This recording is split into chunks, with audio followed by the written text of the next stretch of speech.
समाज को जोड़ने का मूल निवासी कॉन्सेप्ट के आधार पर वह प्रक्रिया पूरी तरह से रोक दी गई। और जब उस प्रक्रिया को रोक दिया गया तो जो हमारा सामाजिक आंदोलन था वह पूरी तरह से लड़खड़ा गया, बिखर गया। हम जहां थे उससे भी नीचे पहुंच गए। पहले जो आंदोलन था आज के 15-20 साल पहले, उसमें एक बयान चलता था। हम लोग झंडे लगा देते थे जिस पंचायत में, जिस गांव मोहल्ले में, वहां से देख कर लोग वोट देते थे कि फला पार्टी का व्यक्ति खड़ा है, इसको वोट देना ही। घर घर वोट डालने मांगने नहीं भी पहुंच पाते थे, लेकिन एक मनोभावना लोगों को अपने साथ जुड़ चुका है, इसलिए वोट डालते थे। तो देखिए सर, हमने प्रस्तावना का वाचन किया। अब उस पर आते हैं शुरुआत से की क्या है। ये बात स्पष्ट हो गया दिमाग से पूरा तरह से कि मतलब जिसकी आबादी इस देश में 10% है, उसके पास साधन संसाधन कितना है, 90%। और जिसकी आबादी 90% है उसके पास 10% है। तो मारामारी निश्चित। हमको जितना खाना चाहिए उतना खाना हमको नहीं मिल रहा है, तो हम आपस में लड़ेंगे, एक दूसरे को मारे काटेंगे। आगे इसको देखिए कि अब ये उद्देशिका क्या है, भारत के संविधान की उद्देशिका क्या कह रहा है, उसको हमको समझना है। सबसे पहले लाइन में कह रहा है कि हम भारत के लोग।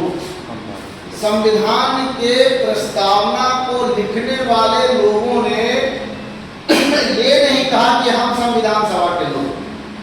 ये भी तो कह सकते थे कि हम संविधान सभा के लोग, क्योंकि संविधान सभा से 284 लोगों का दस्तखत है संविधान में। तो केवल उतने लोगों ने नहीं कहा कि हम भारत संविधान सभा के लोग। उन्होंने पहले लाइन ही हम आप लोगों को पूरे देश के लोगों को संबोधित किया। मतलब हम भारत के लोग क्या कर रहे हैं, भारत को, इसको भारत को ध्यान रखिए। हम भारत के लोग भारत को एक संपूर्ण प्रभुत्व संपन्न, पहला इसका वो है क्या बोलना चाहिए कि मूल्य, भारत को कैसा बनाना है उसका मूल्य, संपूर्ण प्रभुत्व संपन्न ऐसा राष्ट्र जिसमें किसी भी दूसरे राष्ट्र का विदेशी ताकतों का कोई भी हस्तक्षेप नहीं होना चाहिए। ये कहता है संपूर्ण प्रभुत्व संपन्न। फिर आगे कहता है समाजवादी। समाजवादी का शब्द का अर्थ समझना होगा हमको। पहले नहीं था समाजवादी, लेकिन 1969 में समाजवादी शब्द को लोकसभा में शामिल किया गया, प्रस्ताव पारित करके शामिल किया गया। तो इसका अर्थ समझिए समाजवादी का क्या मतलब। संपूर्ण प्रभुत्व संपन्न स्पष्ट हो गया।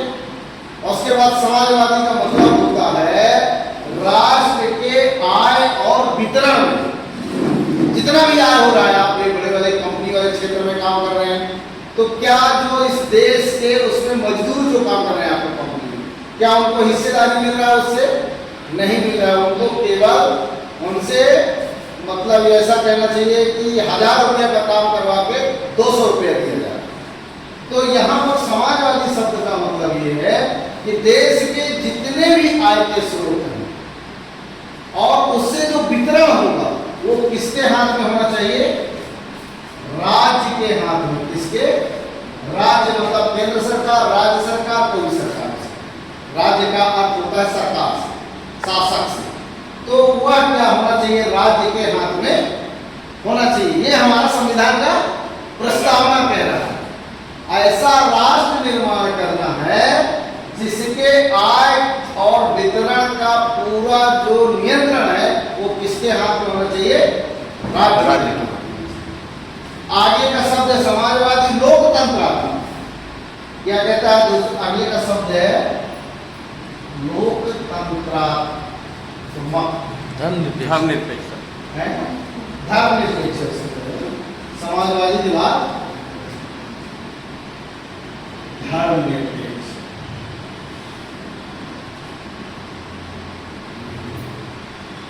तो मतलब समाजवादी धर्मनिरपेक्ष लोकतंत्र। धर्मनिरपेक्ष का मतलब ऐसा राष्ट्र जिसके राज्य का, ध्यान रखिए, ऐसा राष्ट्र जिसके राज्य का मतलब सरकारों का कोई भी धर्म नहीं होगा, उसके नियत में सभी धर्म देश के एक समान होंगे। जो अपन बोलना चाहते हैं उसको आगे स्पष्ट करेंगे कि धर्मनिरपेक्ष का मतलब ऐसा राष्ट्र जिसमें राज्य का कोई भी राजकीय धर्म नहीं होगा, धर्मनिरपेक्ष। फिर आगे आता है लोकतंत्रात्मक। लोकतंत्र का मतलब अभी आप लोगों के बीच में पहले प्रस्तुत किया गया कि जनता के द्वारा और जनता के लिए बनाई गई व्यवस्था को क्या कहते हैं? लोकतंत्र। लोकतंत्र का मतलब होता है जिस क्षेत्र, एरिया या देश में रह रहे हैं वहां के समस्त नागरिकों का उसमें प्रतिनिधित्व होना चाहिए। समस्त, इसीलिए ना वोट डालते हैं। वोट का जो अधिकार आया है वो इसी के आधार पर आया है कि हम सब लोग वोट डालते हैं तो एक प्रतिनिधि होता है। तो इस तरह से लोकतंत्रात्मक।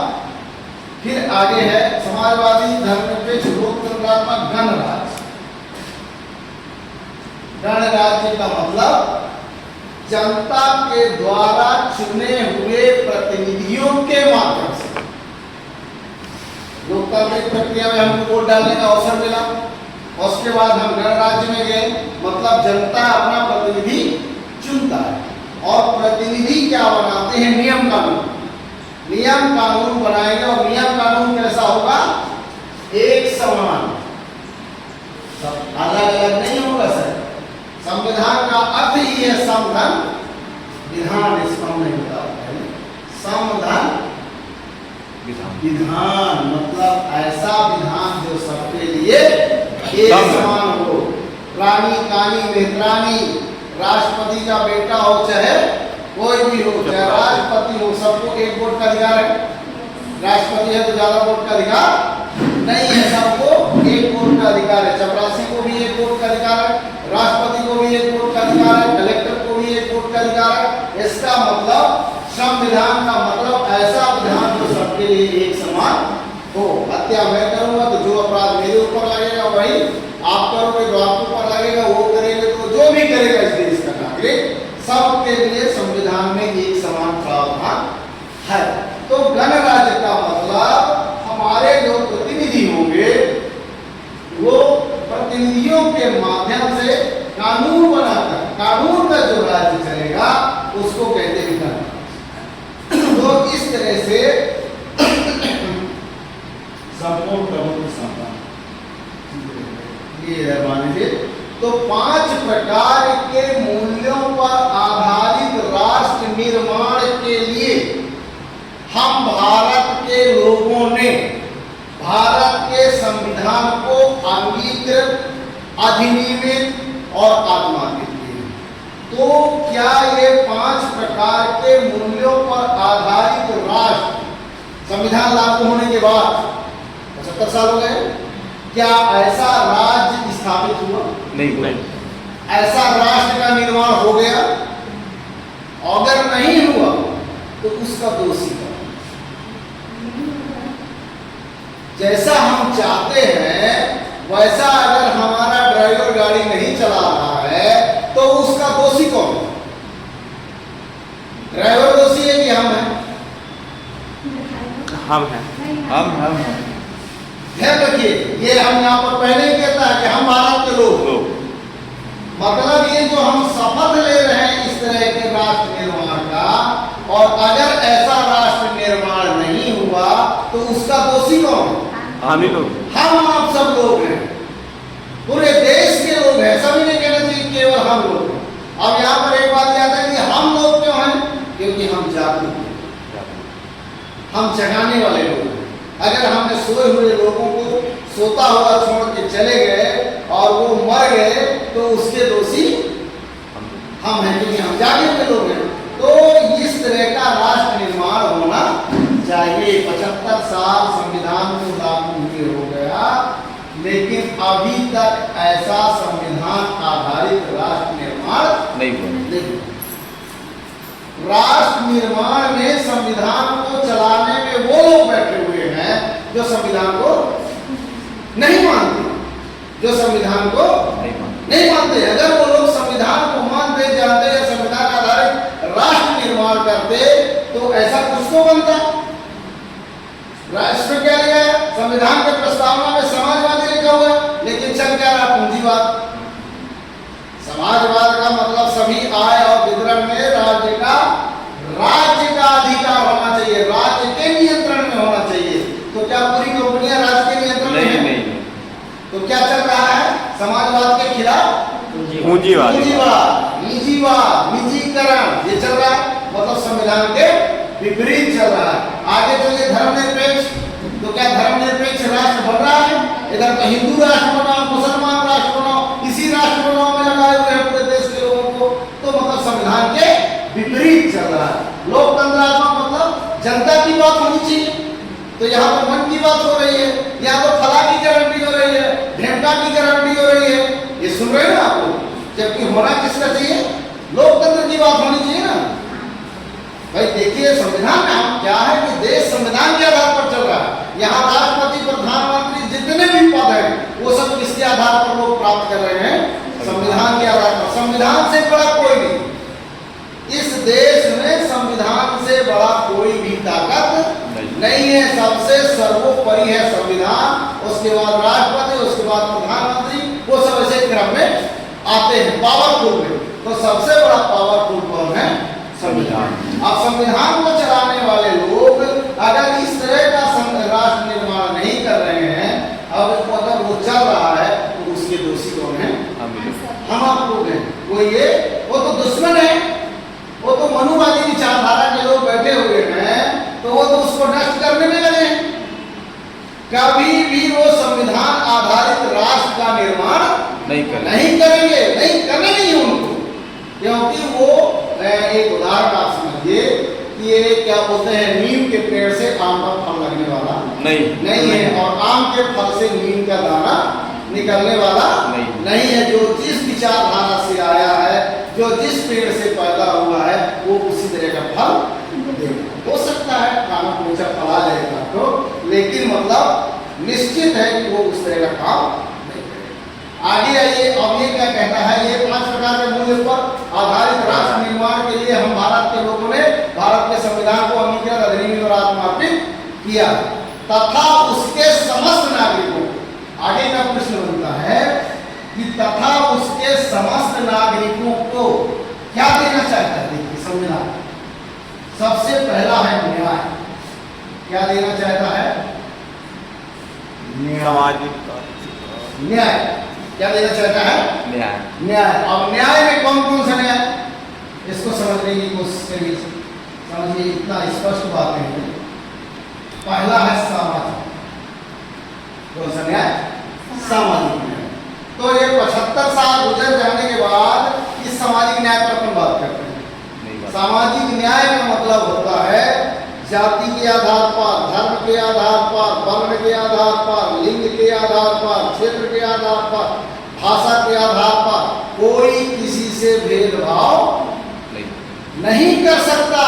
कौन कह रहा है? संविधान कह रहा है, और उसको लागू हुए 75 साल हो गए। उसके बाद भी क्या सामाजिक न्याय हमारे देश में स्थापित हुआ? अभी तक स्थापित नहीं हुआ। अगर सामाजिक न्याय स्थापित हो गया होता तो घोड़ी चढ़ने पर गोली नहीं मारी जाती। ऐसा हो रहा है कि नहीं हो रहा है? मटके का पानी पीने से उसको मार डाला गया। बहुत सारे उदाहरण है, बहुत सारे, ढेर उदाहरण है। ढूंढेंगे तो ढेरों उदाहरण है। मतलब आज भी राष्ट्र में सामाजिक न्याय स्थापित नहीं हुआ, और उसका ये क्या है? 75 साल गुजर गए। मतलब हम भारत के लोग भारत के समस्त नागरिकों को सामाजिक न्याय प्राप्त कराने के लिए संविधान को अंगीकृत किए हुए। तो क्या सामाजिक न्याय दिला पा रहे हैं? सामाजिक न्याय देश में स्थापित हुआ? अभी तक नहीं हुआ। दूसरा क्या है? आर्थिक न्याय। आर्थिक न्याय का मतलब आर्थिक गैर बराबरी। यहाँ पर आर्थिक न्याय को हमको इस तरह से समझना है कि आर्थिक गैर बराबरी इतनी नहीं होनी चाहिए कि सबसे अमीर व्यक्ति सबसे गरीब व्यक्ति को खरीद सके। आर्थिक न्याय ऐसा नहीं होना चाहिए कि सबसे अमीर व्यक्ति सबसे गरीब व्यक्ति को खरीद सके। तो क्या ऐसा हमारे देश में है?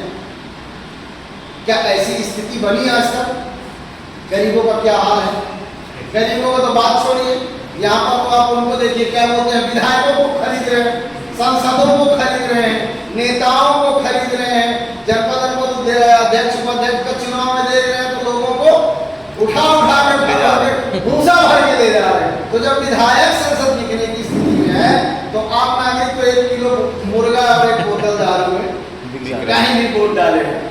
तो कहने का मतलब जो है अभी भी देश में आर्थिक न्याय स्थापित नहीं हुआ। जहां पूंजीवाद होगा, जहां निजीकरण होगा, क्योंकि देखिए इस पे एक बात समझिएगा, पूंजीवाद को थोड़ा सा मैं यहाँ पर परिभाषित कर देना चाहता हूँ।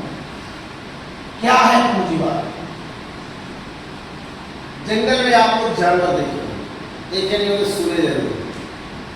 बाघ देखो, बाघ क्या करता है? बाघ के जीने का आधार क्या है? मांस। किसको खाएगा? किसी भी जानवर को खा लेगा उसको।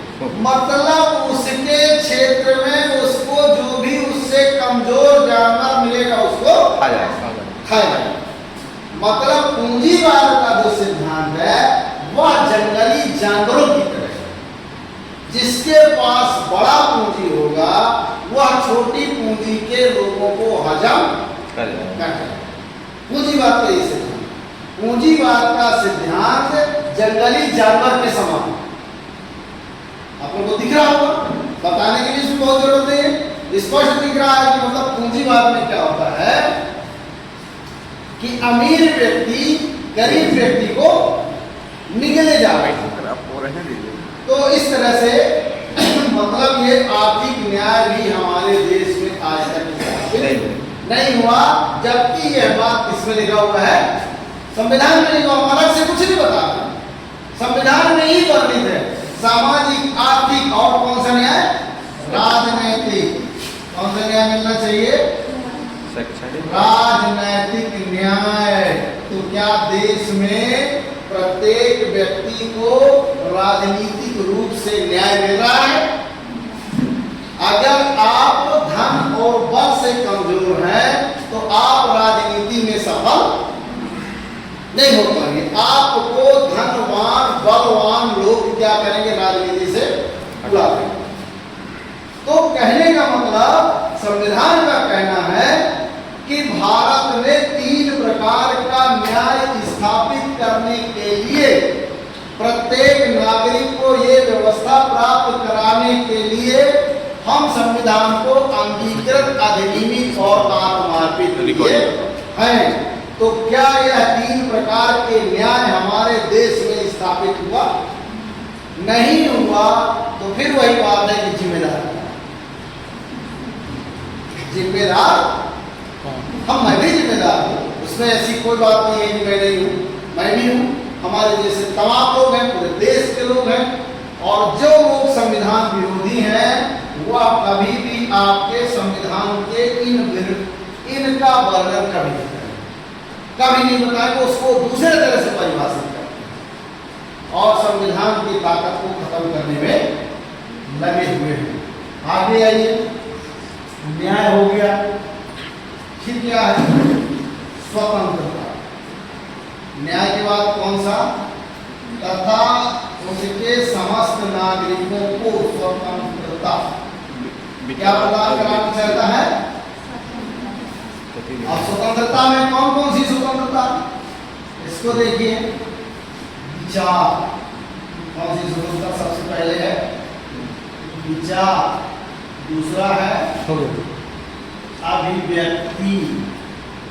कौन सा? विचार, अभिव्यक्ति। विश्वास, ये है धार्मिक स्वतंत्रता के मामले में आता है, धर्म और उपासना। दिक्कत तो ये 5 प्रकार के की स्वतंत्रता रख दीजिए, मैं शक्कर का नहीं कहूँगा, रख दिए किनारे रख दीजिए। तो स्वतंत्रता कौन कौन सी? 5 प्रकार की स्वतंत्रता: विचार, अभिव्यक्ति, विश्वास, धर्म और उपासना की स्वतंत्रता प्रत्येक नागरिक को प्राप्त कराने के लिए हम संविधान को अधिनियम और आत्मार्पित किए हैं। तो क्या विचार की स्वतंत्रता स्थापित हो गई? हम खुलेआम बोल सकते हैं कि गणेश और उसका जो सिर है ये अप्राकृतिक है, अवैज्ञानिक है? अभी भी वह स्वतंत्रता हमको प्राप्त, जो सच है उसको भी नहीं बोल पा रहे हैं। आगे अभिव्यक्ति, जो आपके पास ज्ञान प्रदर्शन है, जो आपके पास हुनर है, तो क्या उसको हम आप लोग पूरी तरह से अभिव्यक्त कर पाते हैं? नहीं कर पाते, क्योंकि हमारे उस ज्ञान का, उस हुनर का हनन हो रहा है। इधर तो संविधान में सब कुछ है, लेकिन हमारे लिए कुछ भी नहीं है। विश्वास मतलब जिस पर आपका विश्वास है उसको मानो, जिस पर आपका विश्वास नहीं है उसको नहीं मानो। लेकिन यहाँ तो नारा लगता है कि भारत में रहना होगा तो राम नाम बोलना पड़ेगा, ऐसा लगता है। मैं उतना ही जानता हूँ कि जिसको भारत में रहना होगा उसको वो करना आगे बोलना ही होगा, ऐसा नारा लगाया जा रहा है। तो क्या संविधान की धज्जियां नहीं उड़ाई जा रही है? एकदम बरोबर है। संविधान ने हमको क्या कहा? विश्वास, हमारे विश्वास तुम्हारे पत्थर में नहीं है तो नहीं है, नहीं हमारा विश्वास तुम्हारे ढकोसलों में नहीं है तो नहीं है। भाई हमारा विश्वास आपके ढकोसलों में नहीं है, आपके भ्रमात्मक ज्ञान में नहीं है तो नहीं है। फिर भी हमको जबरदस्ती मार मार के विश्वास जगाया जा रहा है कि 5000 साल पहले इस गली से राम और सीता गए, राम पथ गाना चल रहा है, चल रहा है, जिसका कोई इतिहास नहीं है, जो पूरी तरह से काल्पनिक है, भ्रमात्मक है, उसको रोपित किया जा रहा है। और संविधान में लिखा हुआ है कि वैज्ञानिक बाद आपको लागू वहीं पर से राम बोल रहे हैं। हाँ वहीं से मिल रहा है और बताता गया कि हम अयस्क है। तो इस तरह से मतलब कहने का मतलब हमारा जो विश्वास है उसको हम मान सकते हैं, लेकिन हमको संविधान ने हमको अधिकार दिया है और हम मतलब पूरे देश के नागरिकों को यह विश्वास प्रदान कराने के लिए संविधान को अधिकृत किए हैं। तो वो भी बात पूरी तरह से नहीं है। धर्म में भी वही हाल, धर्म की बातें तो आप लोग समझ रहे हैं, क्या बोला जा रहा है, क्या चल रहा है, कूट कूट के ये नहीं होगा, वो नहीं होगा, बहुत तरह की तमाशा चल रहे हैं। उपासना का मतलब है कि हम जैसा पूजा पद्धति जैसा चाहे सूरज की तरफ मुंह करके पूजा कर ले, चाहे चंद्रमा की तरफ कर ले, चाहे ऊपर कर ले, चाहे नीचे कर ले, वो हमारी हमको स्वतंत्रता, हमको संविधान ने कहा। और हम आप लोगों को भी इस मिशन में काम करने के वक्त यही शब्द आप लोगों को बोलना है। देखो भाई, संविधान ने हमको स्वतंत्रता दिया है, हम जैसा धर्म चाहें वैसा धर्म को मानेंगे, उसी तरह आपको भी स्वतंत्रता दिया है। हम आपके स्वतंत्रता पर कोई हस्तक्षेप नहीं कर रहे हैं। इससे ये होता है कि आपको भी हमारी स्वतंत्रता पर किसी प्रकार का हस्तक्षेप करने का अधिकार नहीं है। और संविधान कहता है कि हम भारत को एक धर्मनिरपेक्ष राष्ट्र बनाने के लिए संविधान में अंगीकृत किए हैं। हम उससे आगे धर्म के मामले में तुमसे कोई बात करने वाले नहीं। उसको वहीं क्लोज कर दिए। क्या है कि लोग क्या आपको धर्म के नाम पर उलझाते हैं, हम आपको अधार्मिक कह के हमारे अभियान को रोकते हैं। तो हमको धर्म पर यही बोलना है कि हमको जो संविधान ने अधिकार दिया है, आपको जो संविधान ने अधिकार दिया है, उतने तक हमको बात करना है। उसके आगे हमको आपसे संविधान के बारे में कोई, धर्म के बारे में कोई बात नहीं करना है। आपको बात करना हो तो धन धर्मी और राजपाट पर। हमारी आबादी इस देश में 90% है, तो हमको इस देश के प्रत्येक व्यवस्था में 90% हिस्सेदारी चाहिए। हमारा लड़ाई है, हमारा लड़ाई धार्मिक नहीं है, हमारा लड़ाई क्या है? हिस्सेदारी है, हिस्सेदारी की लड़ाई है। आप स्पष्ट लोगों से बोलिए कि हमारा धर्म तुम्हारे पास बहुत अच्छा है, आप लिए रहो, रखे रहो, भजो गाओ, हमसे कोई लेना देना नहीं है। और हमारी लड़ाई हिस्सेदारी की है, हम हिस्सेदारी की लड़ाई के लिए चलाते हैं। और ये ताकत हमको कहाँ से मिलता है? संविधान से। संविधान ने हमको कहा है, अभी आएंगे उस पर। इसलिए हो गया 5 प्रकार की स्वतंत्रता। अब आगे आइए समता। समता कौन कौन सी, इसको समझिए। यही हमको कह रहा है, इसकी समता प्रतिष्ठा। कौन सी समता है? प्रतिष्ठा और अवसर। समता इसकी अवसर की- प्रतिष्ठा और अवसर की समता। हम भारत के नागरिक, जैसा हमारी प्रतिष्ठा है वैसी ही प्रतिष्ठा है आपकी।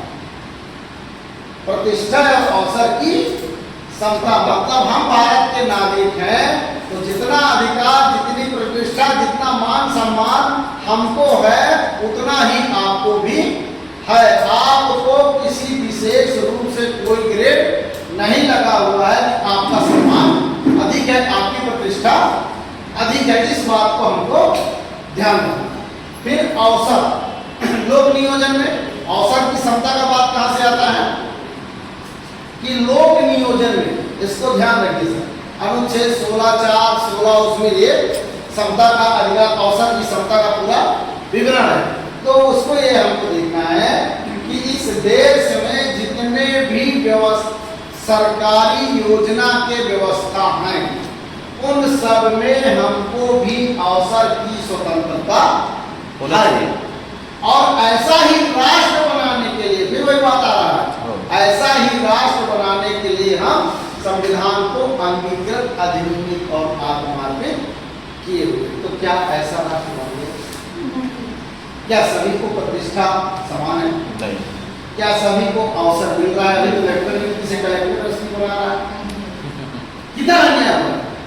मतलब संविधान के एक एक अंग को दुश्मन के द्वारा विच्छेद, क्या बोलते हैं, तोड़ा जा रहा है, मरोड़ा जा रहा है। यहाँ तक कहना चाहिए कि वो तोड़ना मरोड़ना हमको नहीं समझना चाहिए, ऐसा समझना चाहिए कि हमारा जो अधिकार है उस अधिकार को कलम कसाइयों के द्वारा, ज्योतिबा फुले ने इनको कलम कसाई कहा है।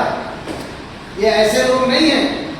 कलम कसाई मतलब हत्या करने वाले हत्यारा से भी बड़ा कसाई है। हत्यारा मान लीजिए एक व्यक्ति का हत्या कर दिया तो एक व्यक्ति माना ना, और कलम कसाई ने लिख दिया कि इस वर्ग को यह चीज नहीं मिलना, तो करोड़ों लोगों का हत्या कर दिया कि नहीं कर दिया? कलम कसाई ने आपकी योजना के अनुसार आपके लिए भर्तियां नहीं निकाल रहा है, रिक्तियां नहीं निकाल रहा है, भर्तियां नहीं कर रहा है, तो करोड़ों लोगों की हत्या किया कि नहीं किया? मतलब कलम कसाइयों के द्वारा हमको जो अवसर की क्षमता है उसको खत्म किया जा रहा है। बाबा साहब भीमराव अंबेडकर संविधान को लिखते समय हम आप लोगों के बीच में उन्होंने कहा है कि संविधान एक क्रांतिकारी दस्तावेज है। क्रांतिकारी कैसे? जिस वर्ग को जमीन में बैठने का अधिकार नहीं था, जिस वर्ग को क्या कहना चाहिए कि सड़क में चलने का अधिकार नहीं था सर। ध्यान रखिए, कुछ ऐसे स्टेट, कुछ ऐसे रास्ते थे जिन रास्तों पर लोगों को चलने का अधिकार नहीं था। नदी तालाब में पानी पीने की तो बात ही छोड़ दीजिए, सड़कों पर चलने का अधिकार नहीं था। संविधान आया, हमारे महापुरुषों ने आंदोलन किया, आजादी जी नाम ने बहुत सारे मतलब महापुरुषों ने आंदोलन किया। बाबा साहब ने खुद मतलब हमको पानी पीने के लिए आंदोलन करना पड़ा कि नहीं करना पड़ा? क्या बोलते हो, महासत्याग्रह काय के लिए? पानी पीने के लिए। मतलब पानी पीने का भी अधिकार नहीं था। आज उस संविधान, वही भारत के संविधान के माध्यम से हम लोग धड़ल्ले से जिसका चाहे पानी पी सकते हैं, जिस शहर में जाना हो जा सकते हैं, वैधानिक रूप से कोई हमको रोक नहीं सकता। तो संविधान एक क्रांतिकारी दस्तावेज है। इस क्रांतिकारी दस्तावेज को जब हमारे लोग समझ जाएंगे, सभी लोगों को समझ में आ जाएगा कि संविधान हमारे लिए क्या है। PS4 अभियान के पहले मैं भी नहीं समझ रहा था इतना संविधान, बस संविधान में आदत है जिसके आधार पर देश चल रहा है। जब तक हमारे संगठन के माध्यम से PS4 अभियान लॉन्च किया गया तो संविधान पर मंथन मंथन चालू कि है क्या है, और उसके बाद सब समझ में आ गया। कि सब समझ में आ रहा तो समता कौन सी, प्रतिष्ठा और औसत की समता प्राप्त कराने के लिए हम भारत के लोगों ने भारत के संविधान को अंगीकृत, अधिनियमित और आत्मार्पित किए। प्राप्त कराने के, देखिए दो जगह सब सब्जेक्ट चेंज होता है। यहाँ पर समूह तथा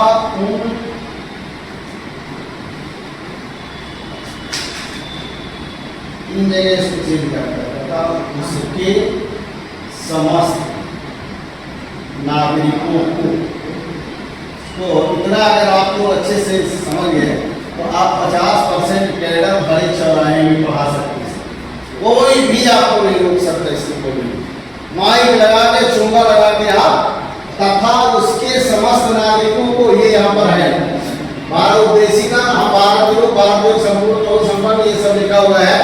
इसके बाद क्या है, तथा उसके समस्त नागरिकों को अब क्या देना चाहते हैं, न्याय। क्या देना चाहते हैं, स्वतंत्रता।